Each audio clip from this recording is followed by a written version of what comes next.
تعال عز نشكيلك تعال. بمناسبة الشكوى، في نوعين من الناس، حسسك انه هو منسجم معاك وقلبه معاك. 3 ساعات تدويله وانا متضايق والدنيا جايه علي ومفلس وتكمل لها، يقول كملتك وكذا، بالله لا يحسوش 300 جنيه سلاح. تقول له خيرك يا رجل مبصر عليك. تحس انه يبصر في الاول، تقول هذا كان يغير لي بجوي.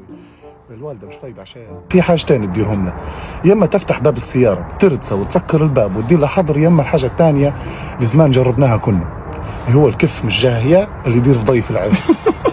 النوع الثاني تحسه يعاند فيك، يقول له الدنيا صاغره بي، انا اصغر منك، انا تعبان اكثر منك، مريض امرض منك، مفلس افلس منك، بنسافر قبلك تلقاني، خانتني 4 مرات خانتني قبلك، بنطلق طلقت امس، بدل ما هو يهون عليك تلقى روحك انت شاد راسه ثاني تدور شيء يا حبيبي، امي مريضه، ابوي وامي مرضى، ينافس فيك في مشاكلك. في نوع هذا الاخير، هذا تحكي له وتهدرز له وتفضفض له ويقول لك عيب سرك كبير صاحبي، وما تكتبلاش يوم الجمعه جمعه مباركه تلقى شن حالك يا ليبي، وليبيا فقط، والصفحات السوشيال ميديا كلهم منزلين سرك اللي مقايله له. انا مفضفض لك انت، ايه يدي تسطر، يدك تسطر اكثر مني سكر.